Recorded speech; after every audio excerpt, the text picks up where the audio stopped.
to the Sacred Stream Radio podcast.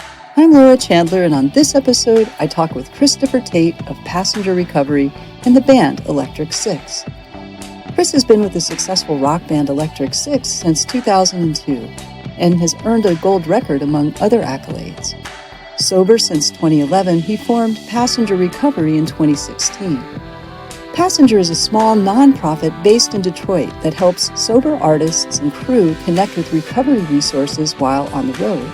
This includes transportation to meetings locally and drug and alcohol-free green rooms. Since its inception, Passenger has grown into an international organization helping artists worldwide. Chris and I cover a lot of topics in our conversation, including dealing with COVID, touring, and the unique struggles artists face maintaining sobriety in life and on the road. Chris has also provided our featured music on this episode.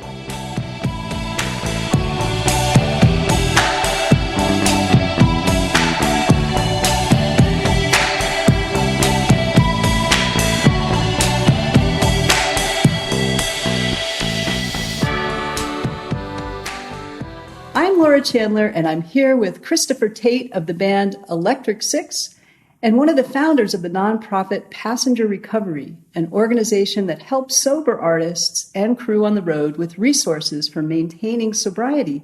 Welcome, Christopher. Hi, Laura. Thanks for having me today. Yeah, I've been looking forward to talking with you about your work for a while now, and I just want to give a shout out to our mutual friend and colleague, Cody Humston, who put us together. Cody. Yeah. Thank you, Cody. And I'm glad to finally be here as well. Yeah. So I want to get to your work with Passenger Recovery, but first, you're a musician with a very successful career in a variety of ways, but with your band Electric Six, a band that has been together for almost 20 years, and you are back on the road touring with Electric Six right now. And I just want to see how that's going. Yeah. We just went out for about 2.5 weeks, and it went really well for us. It was, I'm sure that the general vibe for us was that people have been cooped up. They want to go out. They want to get goofy, and we are goofy. So it's our time to shine. Like, people are dancing and losing their minds. And it's, Electric Six is, I guess, to give a little background to anybody who's not familiar, we're a heavier, aggressive kind of dance rock band with a game show host as the lead singer. In fact, some people have labeled it game show rock.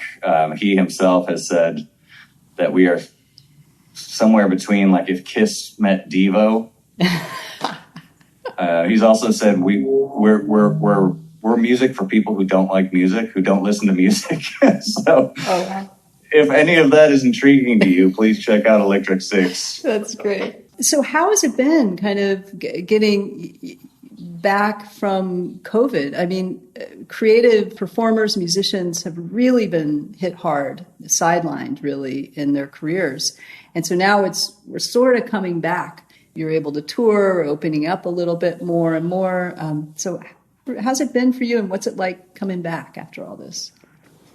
It's been interesting. I mean, I think, well, first of all, I'm, and I'll talk about Passenger a little bit later, but I'm an alcoholic and addict in recovery. So a lot of my responses will be coming from that point of view. But the only reason I mention that is because I think as a creative, a lot of what we've dealt with for the last 2 years, especially as a band that tours pretty extensively, that's our bread and butter, is to be told to sit still. It taught me a lot about myself that I was not really willing to look at or was unaware of. It's interesting. I listened to the episode with Paul Selig from Alchemy, where he was talking about dealing with the unknown. And so for me personally, as someone who is in recovery, a lot of the time I spend, what I'm trying to overcome, or what is often a battle in my head. And a lot of people talk about it being a thinking problem rather than a drinking problem. For me, it was alcohol and drugs, but is either focusing, instead of allowing myself to be in the present, focusing on the past, or focusing on the future. And if I'm focusing on the future, it's usually some kind of apocalyptic version of the future, right? If I'm not staying regular with my recovery, and if I'm not in communication with other people that I can relate to, and doing the work, so to speak, as they say. So for me to be told to sit still and not know what that looks like, it kind of forced me to take a look at things like the fact that I'm gone so much allowed me an escapism that a lot of people don't have. And,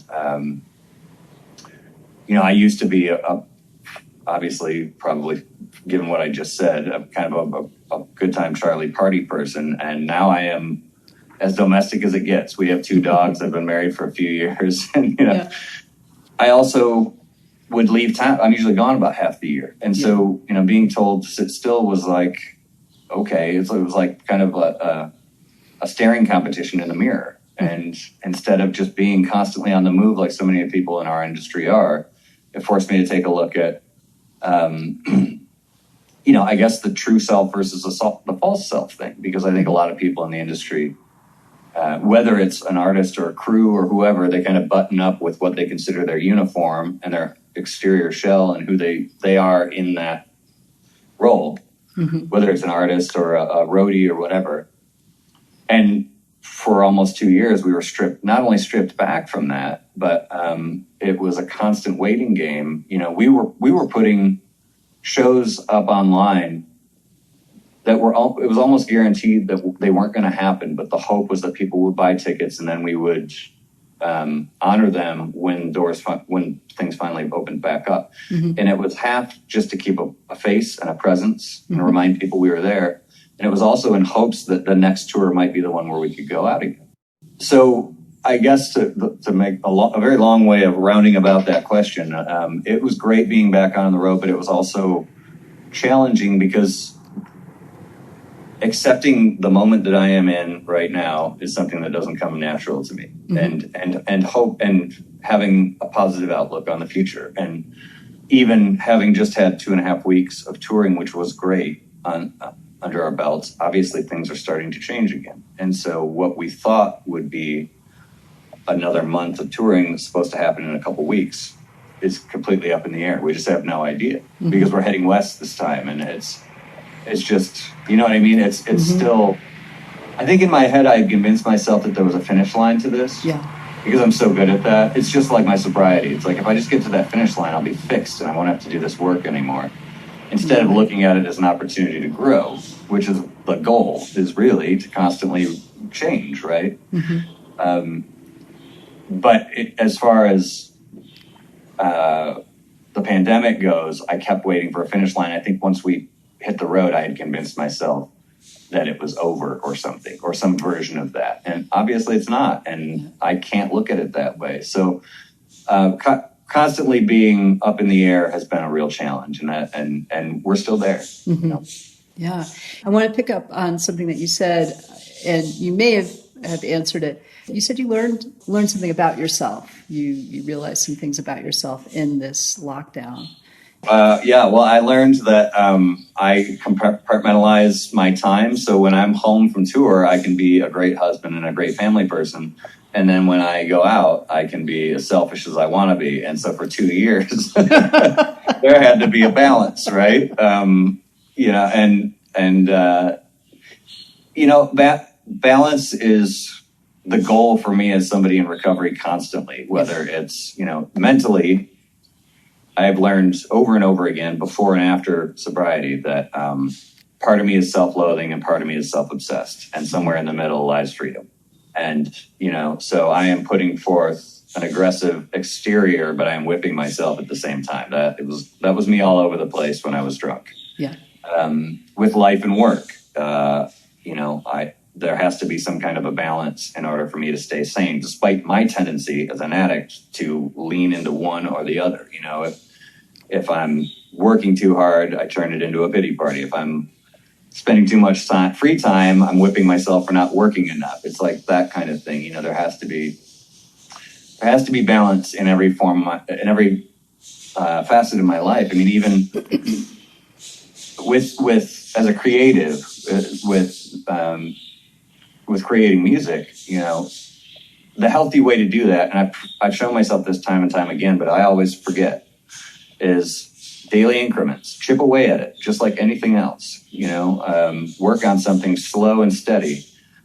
But my addict behavior is obsess over it for 16 hours, sit in that room by yourself until the sun goes down, go and just get into the darkest corner of your mind. Mm-hmm. And sometimes that creates great art, but I know that that's just, for me personally, that's not how it works. That, slow and steady wins the race for me. But my knee-jerk reaction is to just sit there for hours and obsess over things that ultimately in the bigger picture will not. Right. I am convinced that we don't have to suffer to make great art. I'm convinced. I understand that it can inspire, it can bring forth certain things. But I think that, as an artist myself, and it's depressing. It was depressing for me to think that I had to be depressed and with a tendency towards depression. You're like, all right, some really great breakup songs, But, I really think that what you're describing is the path to being able to write, to tap into it all and create from that place without being tortured. I think being tortured can give you information about something, but I think that there's also a way to tap into things without going down it, and that's been like a real, we talked about this a little bit before we started this conversation. That has been, I have been concerned about that and maybe a little obsessed with that myself in my career, I remember being on tour and this famous artist or that famous artist who OD'd or killed themselves or something like that. And I'm like, this doesn't have to be. It doesn't, so I'm passionate about that. That's something that is as prevalent as it ever has been, despite a lot of good being done over the last 2 years in the worlds of the music industry and mental health. Mm-hmm. There's also been a ton of relapse. Yeah. Do you feel like COVID has been, the pandemic has been part of that relapse or part of that pressure in relapse? Yeah, well, I think it, I can't speak for anybody else, but that sitting still really, it was not a trigger for me, but that was only because, and this sounds self-righteous, but I believe that being part of a 12-step program really helped my train of thought when everything else was complete uncertainty. Because I know from my own personal experience, that would have been as good of reason to drink as any for me, or to use, or to fill in the blank, whatever was the coping mechanism for taking the pain or the stress away or fill in the blank, Mm-hmm. And I think a lot of people, I know a few people that I lost personally over the last 2 years was a direct result of just unknown territory, and not knowing what to do. For us, it was, I don't know what the future looks like. I have no idea when I'm going back out to make a living, and at the same time, I should stop and say that creatives don't get into a business like this because they don't love a challenge, So, because I was listening to earlier today, a radio interview with some friends at the Sims Foundation. I'll talk a little bit more about them. They're an amazing organization in Austin. But they were talking about how the median income for a musician is like $27,000 a year. Mm-hmm. And I'm sorry, but nobody gets into music and says, I can't wait to make $27,000 a year. Right. It is driven by passion. And fueled by creativity, and something that we feel the world needs to hear, that we have to get out. I don't know. It's something that really has been a part of me all my life, as far as feeling the need to express and feeling the need to go out there and be a part of something. And for the last 18 months plus, that it just disappeared. And I think that it hit a lot of people in that way. Yeah.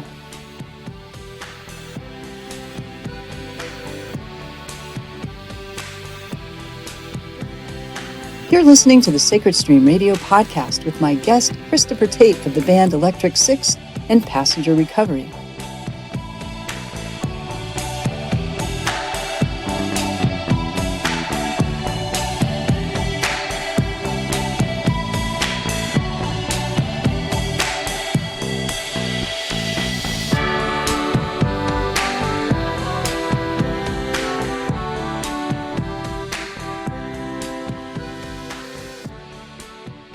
Makes sense. I mean, I think people who struggle with addiction or not, people in recovery or not, have all been challenged by this place we're in with the pandemic. And, as you said, sitting in a room, looking at ourselves in the mirror for a long time. And it really does seem, the situation where we find ourselves in is one of, I don't want to say instability, but the unknown. You said the unknown. And it really is. It's of course, we're on a rock hurling through space. So it's all kind of unknown, ultimately. But, we can kind of distract ourselves from how unknown this all really is. But our day-to-day has been disrupted globally in a way that it's never been disrupted before. So it seems like that's the challenge, is creating stability within instability. And that's what passenger recovery offers touring musicians. That's one of the great, it's helping provide some stability. And I'd love for you to talk about that and what inspired you to create passenger recovery. Yeah, of course.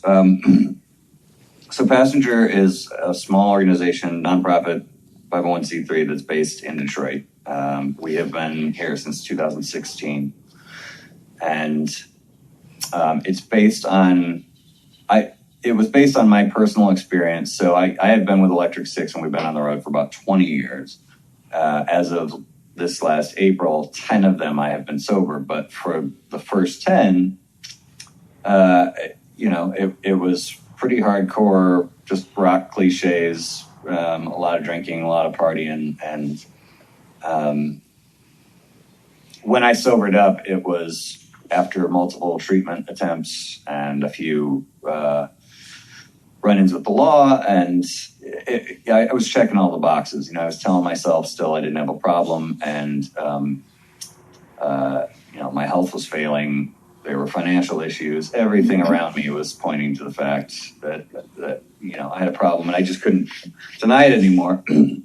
But also, I was thrown off a tour, and I was in Nashville after a few big blowouts. And, so I came home and for the third time went to treatment, and I don't know what changed. I think it was just like the gift of desperation, they say in the program. It was like, it just wasn't working anymore. I didn't want to live with alcohol and drugs. I couldn't live without them. I couldn't live with them. It was, like I was saying before, people say in the program all the time, that alcohol isn't the problem at first, it's a solution. And it becomes the problem, and it had become the problem. It was undeniable for me personally. So I was fortunate enough to have a group of people around me that loved me and allowed me to take some time off in the van. And so I went to a place in Wayzata, which is just between Minneapolis and St. Paul, thanks to an organization called Music Cares. Mm-hmm. They pointed to this place on the map and said, "You're going here." And I went and I did what I was told for the first time in a long time and gave it a chance. I couldn't convince myself that what I was doing and the way I was living my life was the right way anymore. Mm-hmm. After becoming regular in a 12-step program and having a sponsor and trying to stay connected, what I learned was that when I left, at least in 2011, it's been an incredible year. I know a lot of bad things have happened, but some amazing things have happened as far as connectivity, as far as people, that are on the road or just in the music industry and being able to talk a little bit more about what's going on with mental health. But at that time, every time I left on tour, I felt like I was on this lonely island. Mm-hmm. I had established a community and an anchor at home, and I had done the things and I had obtained the tools that I was lucky enough to receive from people who'd come before me in recovery, the recovery groups that I went to. But leaving every time just felt like I was on this island where I was just set adrift, and it was very difficult to find meetings at the time. Half the time we were in Canada, so I had no service to call a sponsor. And here in Detroit, or at least in the Midwest, the drives can be, really long. Free time can be in short supply. And, you drive 8 to 10 hours, you get to where you're going, you have to sound check, you have an hour to eat, and then it's showtime. And it's just like, all of a sudden there's just no room to find a meeting or to talk to somebody. And like we talked about before the podcast, that it's a constantly changing routine every day. Yeah. So there was a point in Saskatchewan in Canada, that we had been driving all day. We got to the show about 2 hours beforehand. It was dark. Everything was closed. I didn't have service in Canada. There was no green room or dressing room attached. So my two options were to sit in the freezing cold. This was winter of like 2012. Oh, wow. Sit in a van listening to AA tapes, or go sit in a bar. And I was like, it has to be easier than this somehow. And so that was kind of the impetus for Passenger. And what we do at Passenger here is we have a clean green room. So if there isn't a meeting available, or if that's not of interest to the person, they can come hang out here. It's just coffee, internet, peace and quiet. Just a little bit of time and space away from potentially toxic gig environments. We also will drive people to meetings. Again, a lot of this has changed. All of this is still available, but a lot of it has changed because there's so much online that's available now. Yeah. And that's just another conversation, because some people will say it has to be an in-person meeting means more. And some people will say the Zoom meetings work too. I'm of an opinion that at any port in a storm, yeah, whatever will give you a little bit of peace of mind and respite and a break from that constantly shifting routine on the road is what you go for. But we try to provide those resources. We have a meeting finder for Southeast Michigan and parts of the Midwest in the UK called the Compass. Mm-hmm. And then a lot of material on our website that is, it's either, talks from people in 12-step programs, or there was, testimonies from sober musicians, and, brief meditation guides, and Brene Brown. I mean, just anything that we have found useful in the past, like our board members and friends in the program here have chipped in and put together just some different suggestions for anybody who is looking for a little bit of help or support. Yeah, that's great. I mean, it's a really remarkable resource. And I think you said you have a regular Tuesday night meeting that anyone can join, and it's on Zoom. Yeah, we have a Tuesday. It's actually in the morning, Eastern Standard Time. It's 11 o'clock, so 8 o'clock Pacific, and then 4 o'clock in the UK. But It's pretty powerful. I mean, there is power in meeting and sitting around a table face to face with people. Mm-hmm. I 100% believe that. There's also power in these Zoom meetings in the respect that we have people from all over the world that jump in. Yeah. And so to be able to relate to somebody who is in Denmark or in Arizona or where, and all these people are sitting together talking, speaking the same language, there's great power in that. Yeah.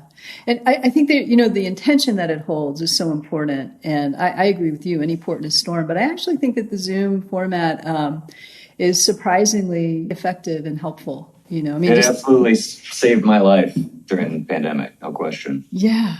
Yeah. So, we've changed as our culture, we've changed and we have this format, I know our organization, we were a lot of classes are like, we really can only do these in person. And then we were, by demand, really, please bring these online. And we're like, well, we'll try. But if it affects the quality, we're not going to do it. And then we were surprised. And it grew, and we were able to meet more people, and help more people. And I imagine that's what the Zoom, this Tuesday meeting affords a lot more people opportunity to be supported. Yeah, it's been a kind of a beautiful growing process for us. We started just giving people rides to meetings when they're in town. Mm-hmm. And then we started bringing in some guest speakers who were musicians in recovery. And then we started work on the Compass which was like the meeting finder locally. And then at the beginning of 2020, myself and a friend from Music Support, which is a UK organization, Joanne Croxford, she and I got together and we're talking about the idea of a meeting for musicians that would be for people either on tour or working remotely or whatever, because this was before everything switched to Zoom. And we were both like, this would be fantastic. She's an NA person, Narcotics Anonymous. I am an AA person. And a long time ago, I realized after talking from people in different 12-step programs that I'm certainly not trying to disrespect people who are very particular about their own recovery, but I have learned as much from people in Al-Anon who are dealing with alcoholics and people who are in NA. And, I have a friend who was part of Gamblers Anonymous. And when he talks about going to the blackjack table, it's the same language as me talking about a cocaine blackout. The rush and then the fallout, it's fascinating. So anyways, we wanted to make it as inclusive as possible. Because musicians all come to the table with a different set of problems. Musicians, crew, roadies, etc. And so that's what we did. We were very careful not to try and not step on toes and be very respectful for the individual programs, but that this would be something that was an attempt to be as inclusive as possible from people coming from different backgrounds. And it circles around the 12 steps. Yeah. But it is, an attempt for us to all focus on the steps. You had mentioned earlier, this has been a hard time for everybody, and the mental health issues have taken a toll on everyone for sure. My first sponsor said, if you cut the first step off the 12 steps of Alcoholics Anonymous or any 12-step program, it's an ideal for living. It's an attempt, a design for life, because the first step mentions powerlessness over addiction. The rest of it is learning more about yourself and attempting to live the best life possible by making peace with the past and staying present and doing what's right in the next moment. And I agree with that wholeheartedly. So anyways, so we stick to that but everyone is welcome. It is not specifically an AA meeting or an NA meeting. Yeah, I read on the website, and this struck me and reiterates what you're saying, that you use the 12-step structure for structure. Kind of, it's like, which to me sounds like, it's grounding. But you're drawing from mindfulness practices, and there are all kinds of different resources because everyone's different and everyone has a different thing potentially that helps them. And so in that way, you're trying to, and it sounds like meeting people where they are. Yeah, our attempt is, and it says in the readings that our goal is to focus on our similarities rather than our differences. And there's a lot to focus on. And there are plenty of similarities despite us coming from all different parts of the world. And that's the beautiful thing, is that you can relate to somebody. I mean, there is no greater reminder for me that I'm not alone than talking to somebody halfway around the world and, being on the same page about where my thinking is at beyond the coping mechanisms, not the alcohol, not the drugs, but the ism. Yes. And that's what we all share. Yes. I'm curious, so you had this period of time where you were drinking heavily and got into recovery. What was it like for you coming back to the business, coming back to performing sober? It was difficult. That was kind of, that was part of the impetus for Passenger, because I came back. It was interesting. You had talked a little bit about having to suffer for the art in the past, and my ego and my grandiose notions about myself this actually happened, which is just hilarious to me now. But I was actually, when I was sobering up, thinking to myself, well, what about that tortured soul thing? Am I going to be able to write music again? Like, what about Jimi Hendrix? What about... I'm the keyboardist in a rock band. Okay. So start with that. I'm not even the center of the stage, let alone the center of the universe, as far, with being, a tortured soul, or it was just my ego completely run wild. And I was grounded in that very quickly. And part of that was when I was in treatment for that third time, there was a piano there. And I just, on a whim, one day, started kind of jokingly playing Don't Stop Believin'. It was a very famous opening bit. And as soon as I did that, people, like droves of people who were there, came in and started shouting the words, and it was just like this moment where I was like, okay, this is a connector. I have used this as, because I grew up on a lot of melancholy kind of bands and styles of music. It was a very much an isolating thing for me. And in that moment, what it said was, this is the great connector. And you've been using it all wrong this whole time. And this is what it's for. And it's for relating to people that you've never even met and having this connection with people in this community. And after that, it was just, I didn't even think twice about it, and it made me reflect hard on the last few years of my using, which was, but I'm a tortured artist. Well, I wasn't creating anything anyways. I was talking about the creative process that I was going to go into over a pile of drugs every night. Tomorrow night is the night that this is going to happen. Well, of course it never did. It was just the addiction taking over and telling me that, I was still creative or productive in any way, shape, or form, which I wasn't. Yeah. So there was a moment where I just really, I got past it. And it was tough going back out on tour just because I had leaned so hard on substances. Like I said before, I realized very quickly what I was using alcohol and drugs for in the first place, which was a coping mechanism and a crutch for a lot of anxiety. And, it was a very different experience at the beginning, getting back on a stage, but, but ultimately it was a fantastic growing process, because instead of convincing myself every night that everybody was looking at me, despite me being over here on the stage, I realized that no, I'm part of a team up there, and it's teamwork that gets the job done. And it allowed me to do that instead of my ego taking over and saying they're all looking at you. Right. It has nothing to do with that. It has to do with the presentation that everybody has to be involved with to make the magic happen. Well, you had that great epiphany there playing, Can't Stop Believin', Don't Stop Believin', where the connectivity of music and the beauty and the largeness of the thing that it opens for people, and that you as an artist are contributing to opening and letting people step into, I teach a class on creativity. I'm like, hey, you don't have to cut off your ear to be a great artist. You really don't. But the thing that strikes me for people in recovery coming back to it after not being sober playing and then having to be sober playing, I imagine it's difficult. And I remember reading an article about one of my favorite songwriters, John Hyatt, who is a big drinker for decades, really, had his career, and he wasn't sober. And then some events in his life led him to become sober. And he said the most terrifying thing was having to get on stage sober. He said, I've never done it. I've never been sober on stage. And I remember seeing him on one of the first tour he did after becoming sober.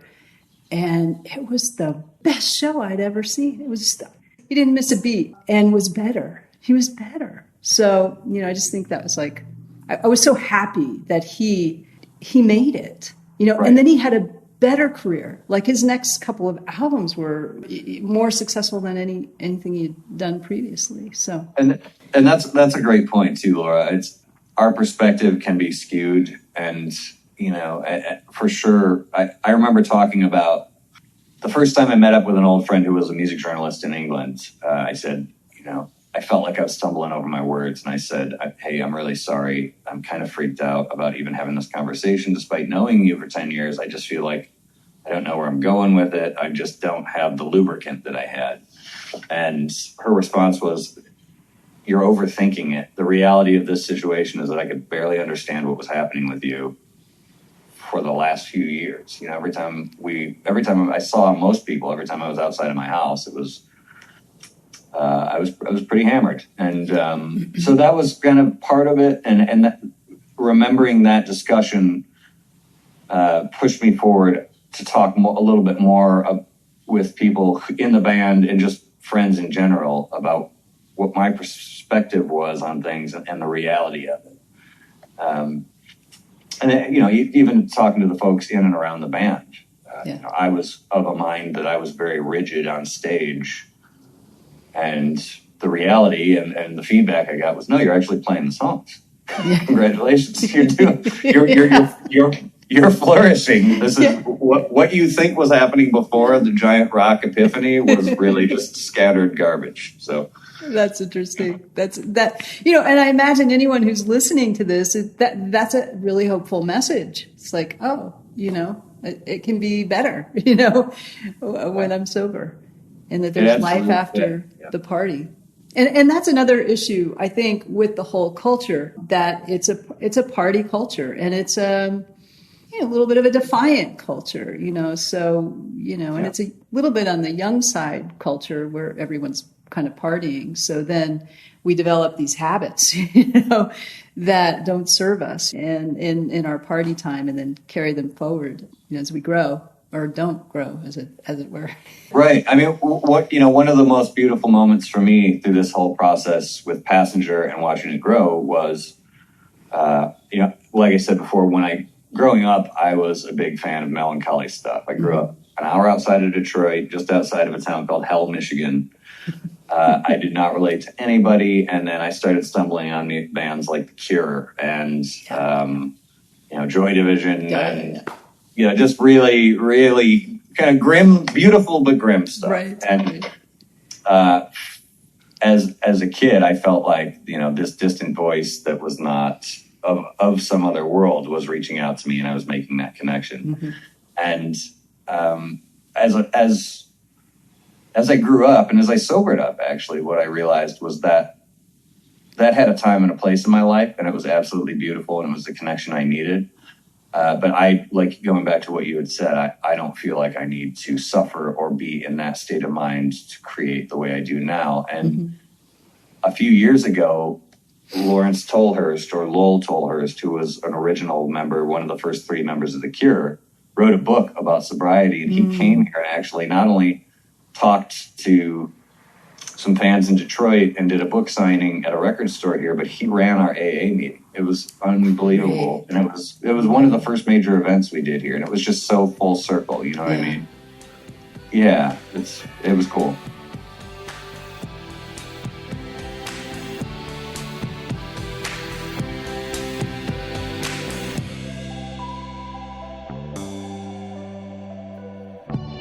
You're listening to the Sacred Stream Radio podcast with my guest, Christopher Tait of the band Electric Six.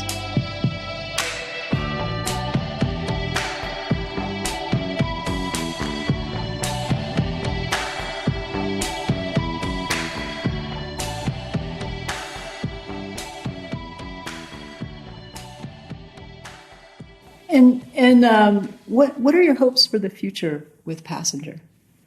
Well, like I said, with what's happened over the last 2 years, so many things have changed, as far as transitioning to online. I think that's incredible. And we're going to continue to do that. And I've actually talked to Cody about, hybrid meetings and how they've been and how they can be improved, because I know he's had some experience with that through Sacred Stream. Yeah. Our goal at the moment is we're considering, we're kind of looking and researching the concept of putting an engagement center together here in Detroit. And there are bigger organizations like Music Cares and Backline and Sims who do incredible work getting people into treatment and finding them support systems.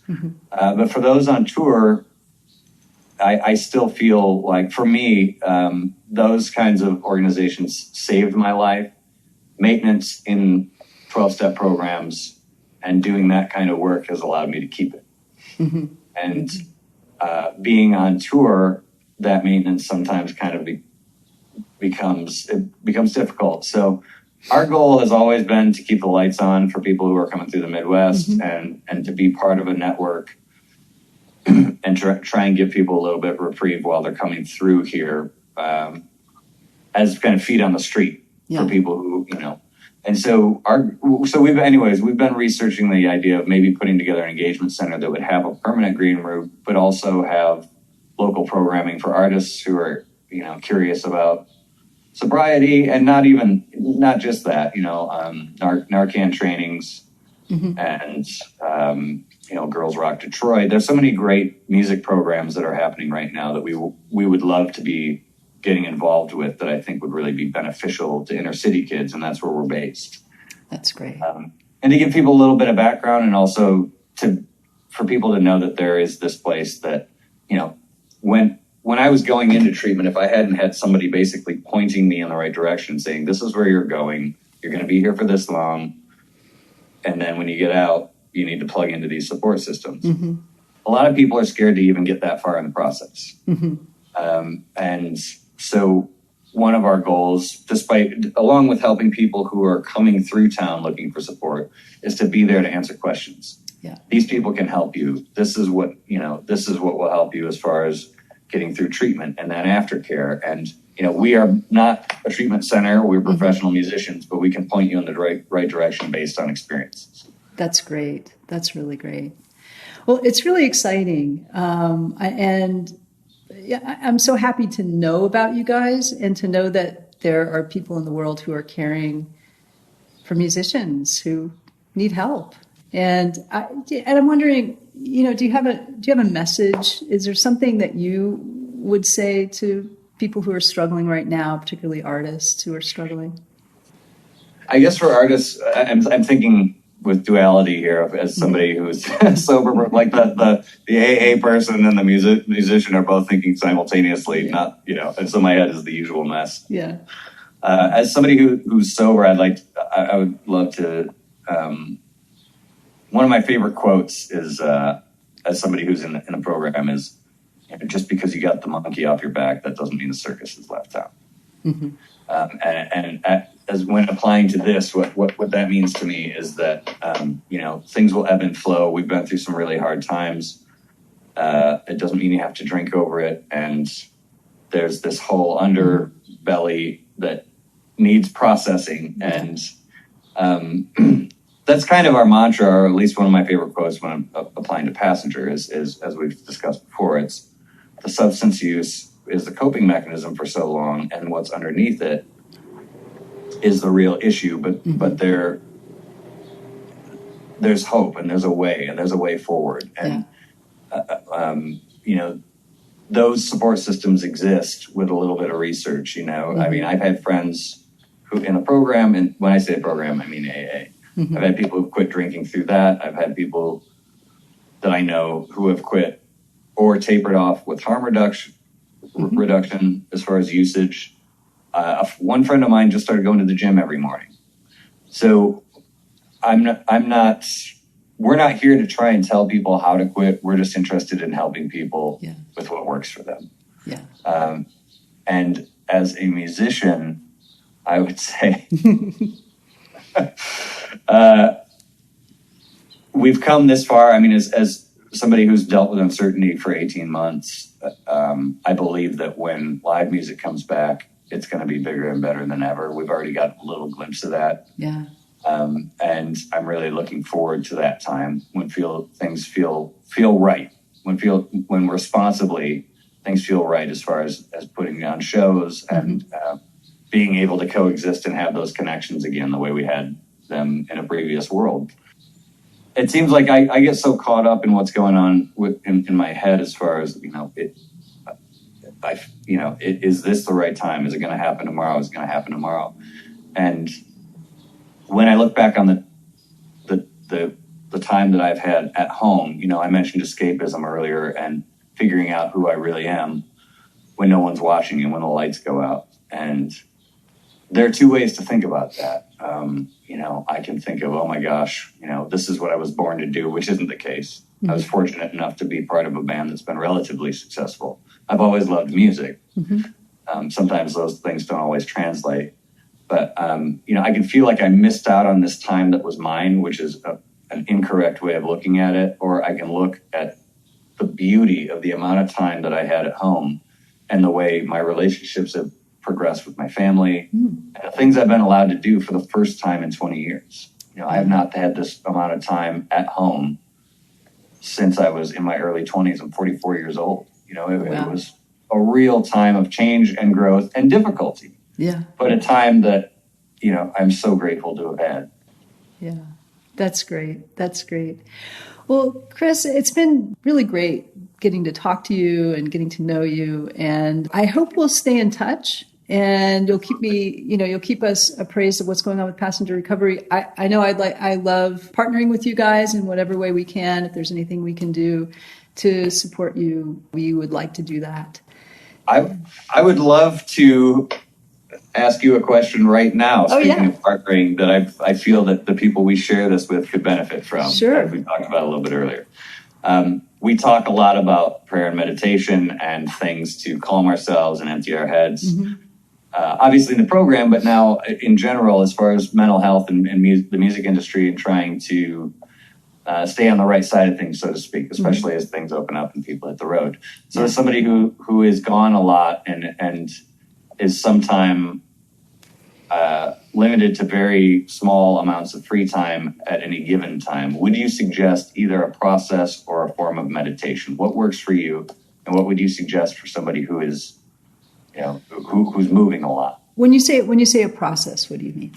I mean, just what forms of meditation have worked for you?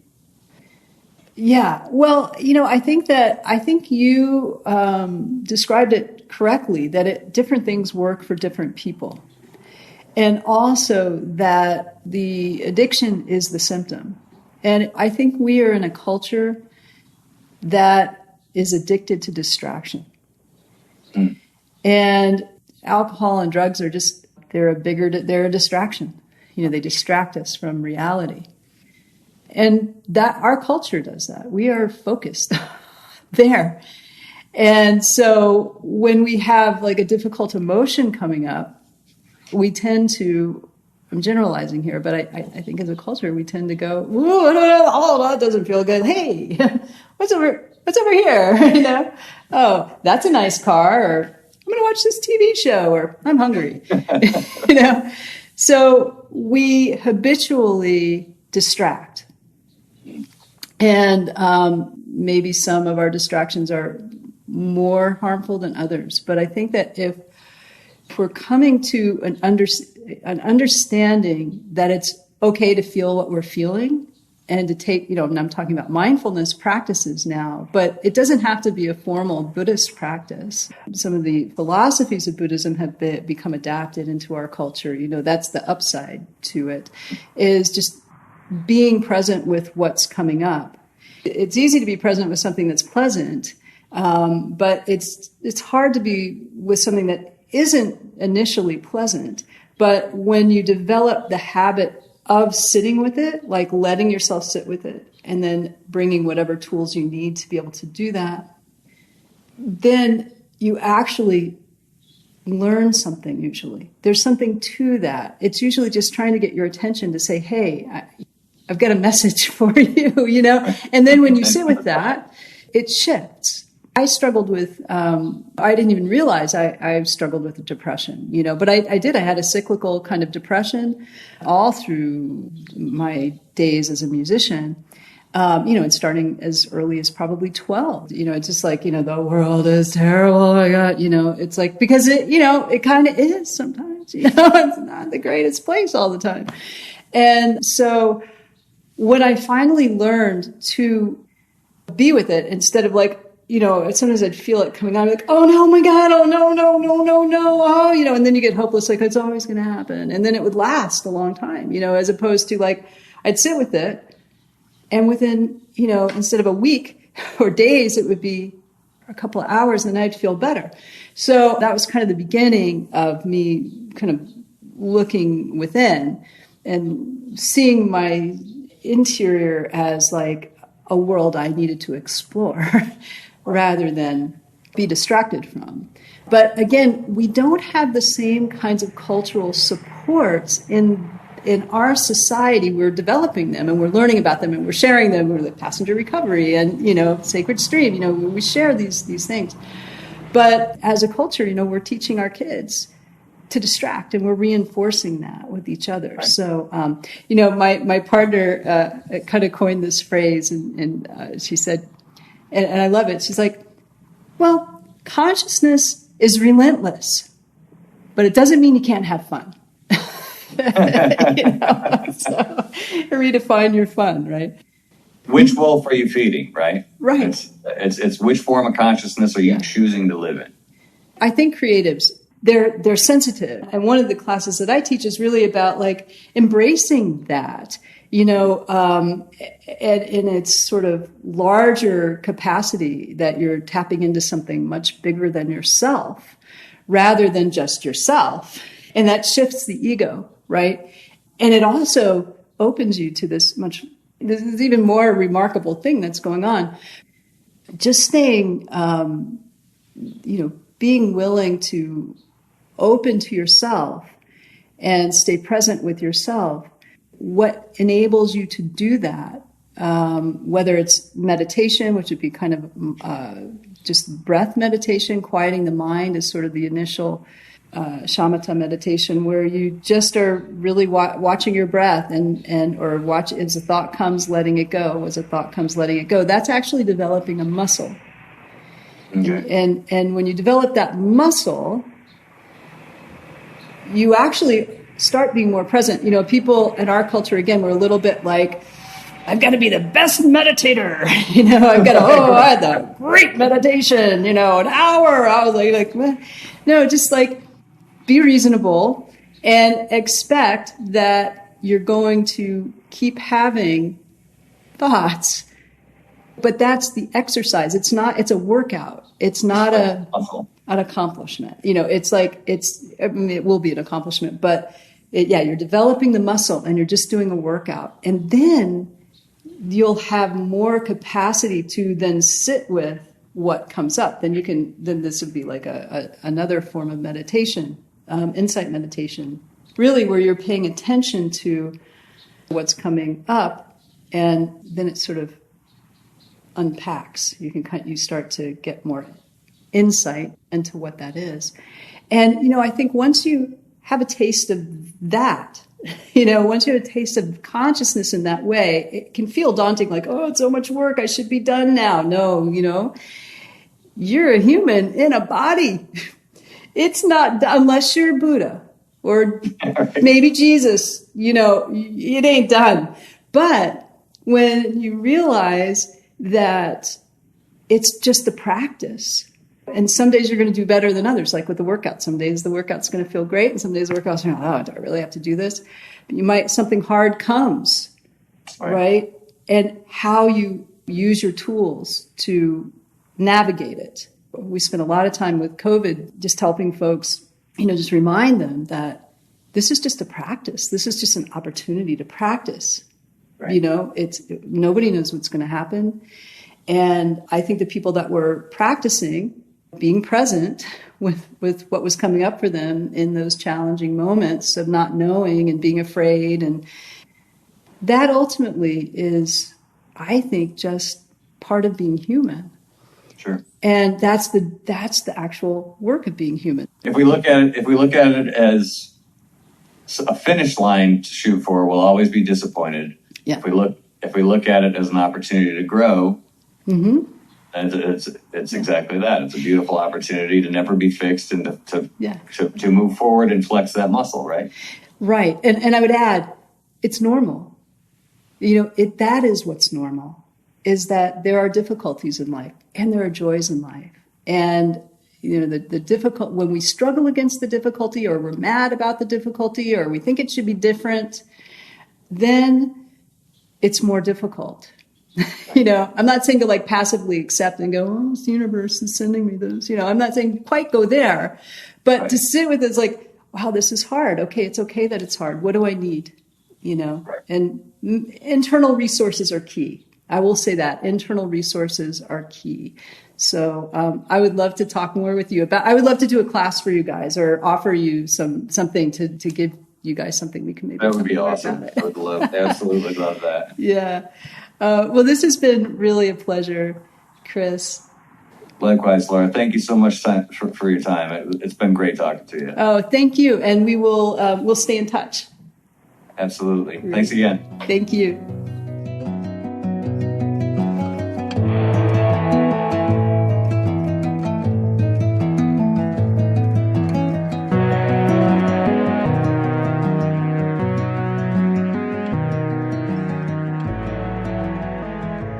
Thanks for listening to the Sacred Stream Radio podcast. My guest has been Christopher Tait of Passenger Recovery and the band Electric Six. He's also provided the featured music for this episode. To learn more about Chris, Passenger Recovery, and Electric Six, go to passengerrecovery.com and electric6.com. The Sacred Stream Radio podcast is brought to you by the Foundation of the Sacred Stream and Red Cow Productions. You can download or subscribe to this podcast anywhere you get your podcasts or stream it on our website, sacredstream.org. If you'd like to support this podcast, please consider writing a review and making a donation to us through the website. We're a nonprofit organization dedicated to supporting consciousness on the planet and making programs like this one widely available. And your support makes it possible to continue. I'd like to thank all of our generous supporters, including our friends at Leadership Landing, Zoo Labs, Riverine, and Ideas with Impact. And I especially want to thank you for listening. And now, I'll leave you with a song from Chris based on a real tortoise that's over 189 years old. The song is Jonathan Turtle.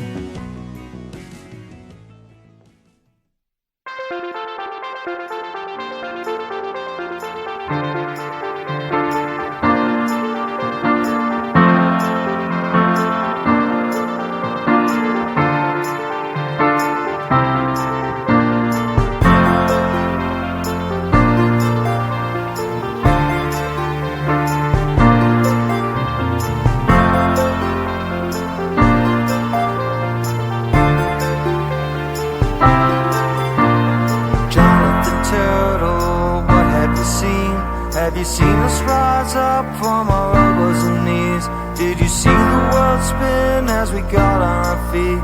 Does it move as fast for you as for me? Jonathan Turtle, what have you seen? Did it put you on guard when we built up the streets? Did the sun disappear as we turned up the heat? Does it move as fast for you as for me? Will the world go away before it really oughta? Because of the things we put into the water. You finally close your eyes a final time. Will it be your decision or will it be mine?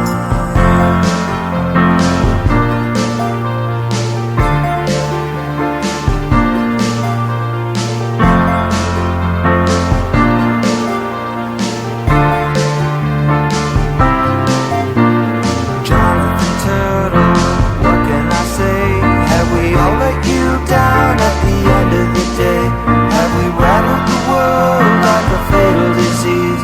Did it put you on guard when we built up the streets? Were we all busy staring at all of the screens? Did the sun disappear as we turned up the heat?